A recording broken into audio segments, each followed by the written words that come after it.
기도합니다. 참 좋으신 하나님, 오늘도 이 수요 예배에 우리를 불러주신 감사합니다. 명절을 복되게 잘 보내고 이제 다시 신앙 안에서 우리의 마음이 주 앞에 드려지기를 원하오니 주님, 오늘 주님과 다시 거룩한 회복이 일어날 수 있도록 우리를 기름 부어 주옵소서. 예수님의 이름으로 기도드립니다. 아멘. 하나님 말씀입니다. 아가서 2장 10절 말씀입니다. 우리 다 함께 읽겠습니다. 나의 사랑하는 자가 내게 말하여 이르기를 나의 사랑 내 어여쁜 자야 일어나서 함께 가자. 아멘. 우리 따라 합시다. 일어나서 함께 가자. 예. 오늘 말씀의 제목입니다. 신앙의 단순성입니다. 함께 따라해 볼까요? 신앙의 단순성. 여러분, 신앙 안에서 예수님의 이름으로 단순해지기를 바랍니다. 저는 여기서 걱정이 되어 한마디 더 전합니다. 단순해지라고 말씀드렸더니 책도 안 읽으시고 그냥 단순하게 사시면 안 됩니다. 그 단순은 고단순이 아닙니다. 단순해진다는 것은 하나님께 몰입되어 다른 생각을 하지 않는 그러한 상태를 말씀하는 것이지, 아무것도 모르고 그냥 믿으면 돼요. 어떻게 믿으면 되는데, 믿으면 세게 믿으면 돼요. 세게. 이렇게 하면 안 되는 것이에요. 어느 분에게 그랬다 하잖아요. 성령의 충만함을 받으시기 바랍니다. 어떻게 성령을 충만하게 받아야 하는데요? 성령을 충만하게 받으면 됩니다. 여러분, 이것은, 이런 단순함은 좋은 게 아니에요. 신앙은 충만한 우리에게 지혜의 보고가 있습니다. 알면 알수록 더 깊은 은혜가 있습니다. 그래서 신앙은 깊이 상고하고 연구하고 묵상을 해야겠지만, 세상에 대해서는 단순하게 이제 세속에 물든 것에서는 벗어나서 은혜의 세계로만 들어가야 한다는 것을 말하는 것입니다. 오늘 본문은 솔로몬이 술람미에게 사랑을 고백하는 내용입니다. 솔로몬은 술람미에게 말합니다. 나의 어여쁜 자야, 일어나 나와 함께 가자. 어디로? 알 필요 없어. 무엇을 알 필요 없어. 일어나 함께 가자. 왜? 사랑하는 이와 함께 하기 때문에 그냥 갈 수 있는 것이지요. 이것이 신앙인 것입니다. 신앙은 이처럼 단순한 것이에요. 어디로 가야 하는지, 얼마가 필요한지, 어느 정도 거리가 되는지 그게 중요한 게 아니라 일어나 함께 가자. 훌쩍. 그렇게 신앙의 세계는 시작되는 것입니다. 신앙이란 하나님을 사랑하게 되었고 이제 하나님과 함께 사는 것입니다. 주님 어디에 가든 내가 거기에 따라가는 것이 신앙생활인 것이지요. 주님은 성도의 재산이며 성도의 모든 것이 되십니다. 레위인, 여러분 레위인 아시죠?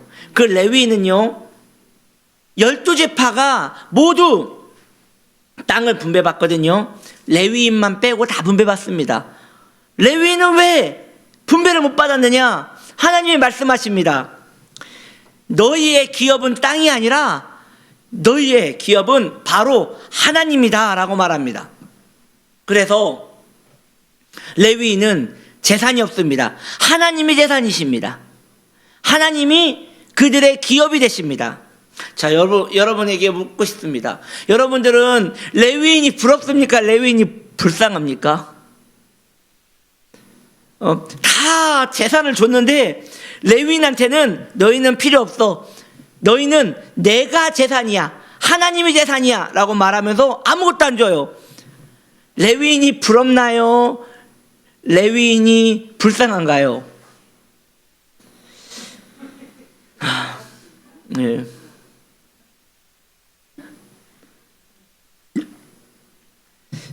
저는 은혜가 충만하면 부럽고요. 은혜가 떨어지면 불쌍하더라고요. 아유, 뭐 먹고 사나. 아유, 이거 뭐 먹고 사나. 이런 생각이 들어서 이렇게 좀 불쌍하더라고요. 근데 은혜가 충만하면 주님이면 되지. 그럼 주님이면 되지. 이런 생각이 드는데 참 감사하기가 마음이 그렇습니다. 저는 저와 여러분이 이 레위인의 기업을 부러워하기를 축복합니다. 세상의 부요는 사라지기 때문이며 세상의 모든 우리에게 유익을 주는 것들은 다 사그라들 것입니다. 불이 활활 불타다가도 그게 재가 되어 어느 순간에는 꺼져버리듯이 우리의 건강도 우리의 재물도 우리의 모든 관심사도 다 사라져 버릴 것입니다. 우리는 다윗을 섬겼던 그 엘리야김의 아버지, 기억이 안 나네요. 그분 이름이 엘리야김의 아버지인데 여러분들 모르시는군요. 예, 있습니다. 그 다윗을 요단강에서 건네주고 다윗이 압살롬에게 쫓겨났을 때 다윗에게 모든 것을 공개했던 그 사람 있지 않습니까? 기억나시죠? 그 할아버지. 그분이 이제 다윗이 압살롬을 처벌하고 이제 다시 왕위로 복귀하려고 할 때, 왕의 귀환을 할 때에 다윗이 말하거든요. 나와 함께 건너가자고. 내가 당신의 이후의 삶을 다 봉양하겠다고 하면서 다윗이 그분을 이렇게 모시고 가려고 해요. 그런데 그분이 말합니다. 왕이여, 내 나이가 80이 넘었습니다. 내가 노래를 들은들 좋은 걸 알겠으며 내가 맛난 걸 먹은들 무슨 맛이 있겠습니까? 그분의 말씀처럼 우리의 삶도 결국 그렇게 되어질 거라는 것이죠. 이 세상에 있는 모든 것들은 결국 우리에게 그렇게 되어질 것입니다. 우리의 삶은 그러므로 지금부터 주님의 맛을 보고 그 선하심을 맛보며 그 사랑에 마음을 주고 사는 그런 우리가 되었으면 좋겠습니다. 성도의 분깃이 무엇입니까? 성도의 분깃도 하나님이어야 합니다. 그리고 하나님을 붙들고 살아가야 하는 것입니다. 여기에는 역설이 있습니다.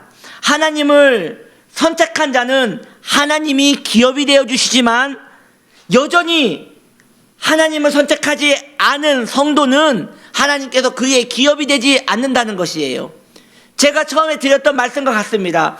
은혜가 충만할 때는 레위인이 부러운데 은혜가 충만하지 않을 때는 레위인이 불쌍한 것처럼 하나님이 나의 기업된다는 것이 은혜가 충만한 성도에게는 그것만큼 큰 복이 없고 소원이 없지만 은혜가 사라진 자에게는 그것이 시큰둥하게 별것 아닌 것 같이 느껴지더라는 것이죠. 그러니까 님을 막 사랑하면 우리 훌쩍 떠나버릴까? 그러면 네! 하고 가버리는데 사랑이 식었어요. 우리 훌쩍 떠나버릴까?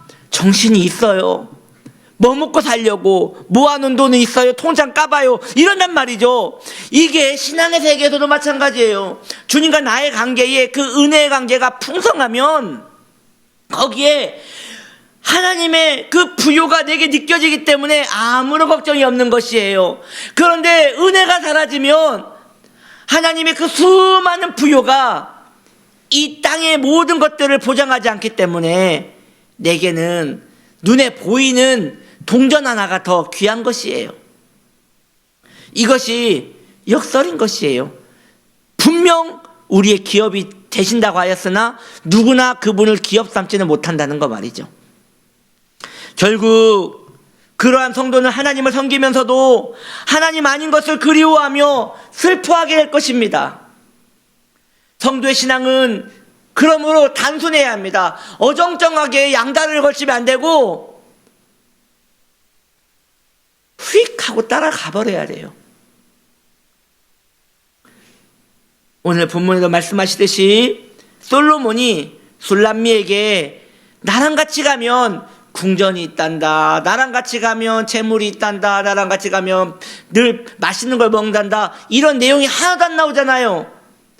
일어나 함께 가자, 이게 전부잖아요. 주님이 우리에게 일어나 함께 가자, 이 단순한 이 고백이 우리에게도 단순하게 마음에 부딪혀서 그렇게 따라갔으면 좋겠습니다. 보면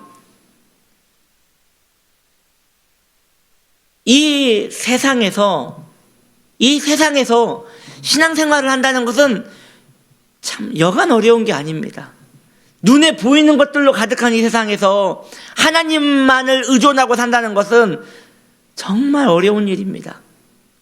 그래서 우리가 마지막에 불렀던 찬송가 가사처럼 반깁도록 동산 안에 주님과 함께 머물려 하나, 주님께서 가라 하시기 때문에 간다라는 그 고백이 우리의 고백인 것 같아요. 베드로도 그러지 않아요?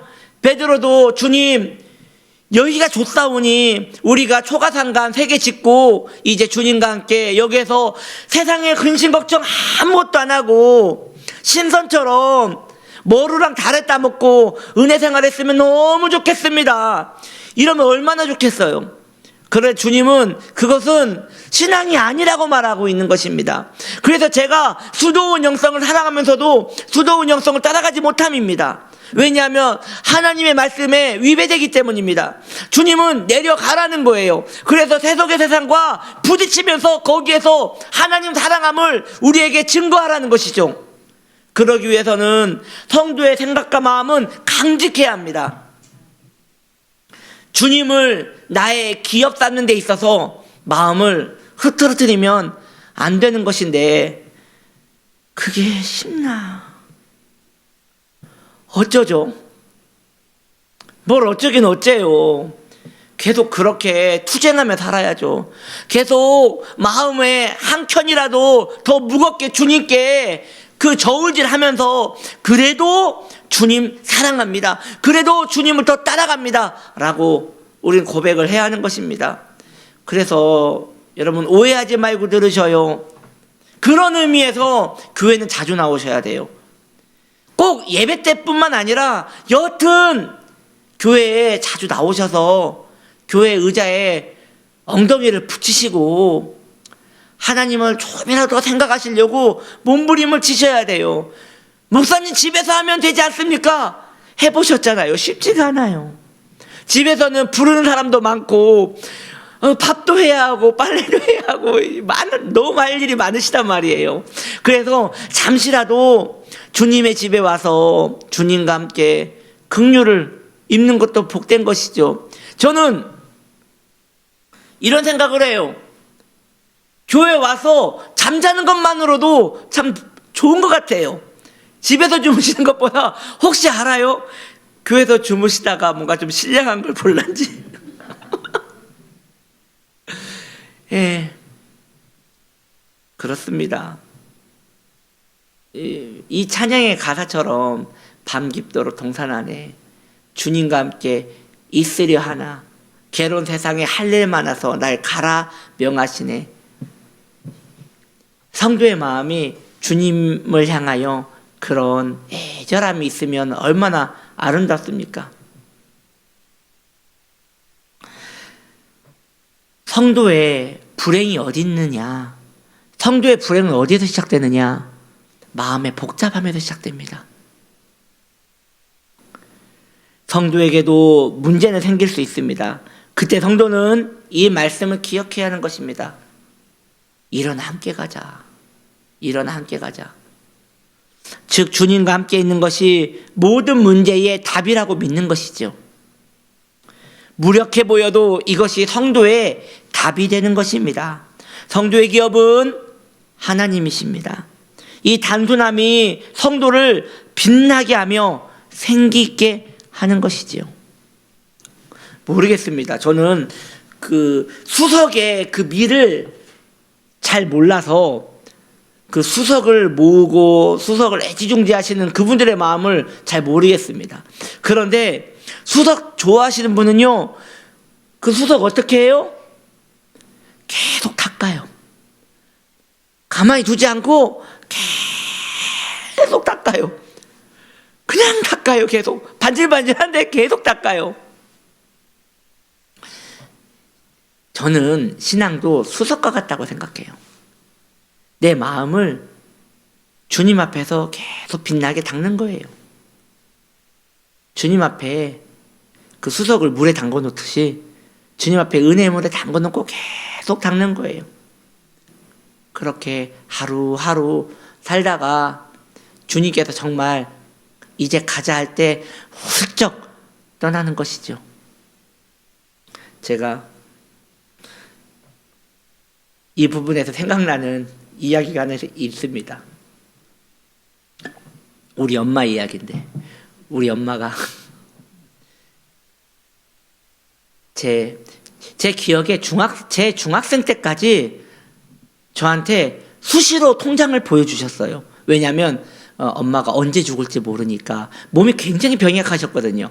언제 죽을지 모르니까 하면서 이게 이 서랍을 여시고 이 안에서 옷을 이렇게 끄집어내셔가지고 여기에서 이 통장이 있는데, 엄마가 혹시 먼저 가면 이 통장을 가지고 몇째 이모를 찾아가서, 그 이모가 가장 믿을 만하니까 몇째 이모를 찾아가서, 여기서 몇째 이모라고 말을 하지 않겠습니다. 몇째 이모를 찾아가서 그 이모한테 이렇게 있다가 이렇게 해라 해도 굉장히 마음이, 제가 중학생 때까지만 해도 참 마음이 복잡했어요. 그런데 지금도 이번에도 이렇게 뵙고 왔잖아요. 정정하세요. 감사해요. 너무 감사합니다. 그런데 우리 어머니께서 하루는 꿈 이야기를 하시는 거예요. 주무시는데 천사가 와가지고 이제 가자라고 하시는데, 이제 가자, 이게 발이 이렇게 둥 떠 있어가지고 하얀 옷을 입은 천사가 이제 가자라고 하는데, 우리 어머니가 아들한테 통장만 찾아주고 간다고 하면서 통장을 뒤지고 있는데 천사가 가버렸대요. 그래서 그때 말씀하시는 게, 내가 그때 따라갔어야 했는데 내가 무슨 미련이 있어서 안 따라가서 이 고생을 한다고 그 얘기를 하시는데, 여러분도 가지 마세요.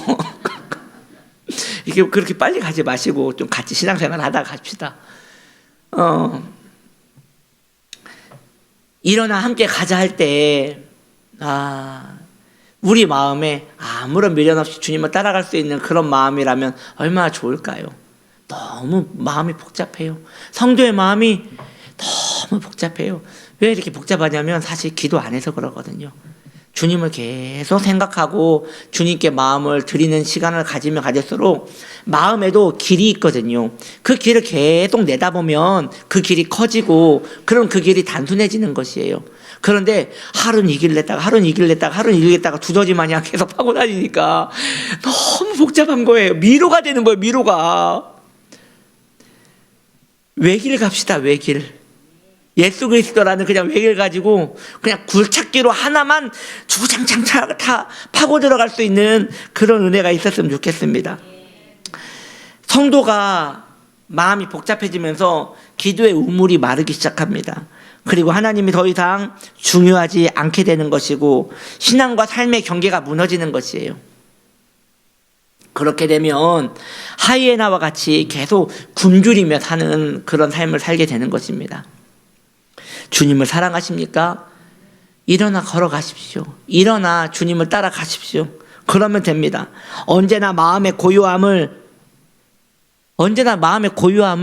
간절히 소망하십시오. 성도의 기쁨은, 사랑하는 성도님들이 기억하셔야 합니다. 성도의 그 기쁨이 어디서 나오느냐? 고요함에서 옵니다. 삶이 아무것도 변하지 않았는데도 마음의 고요함이 고요히 내 마음에 자리 잡고 있는 거예요. 그리고 그 고요함은 단지 주님으로만 만족하려는 성도의 단순한 욕구가 원천이 되는 것입니다. 거룩한 단순함에 머무는 저와 여러분 되시기를 예수님의 이름으로 축복합니다. 기도하겠습니다. 하나님 아버지, 우리가 주님의 고요함에 머물기를 소망합니다. 기도의 사람 되게 하여 주시고 주님만 사랑할 수 있는 우리의 중심 되게 하여 주옵소서. 예수님의 이름으로 기도드립니다. 아멘.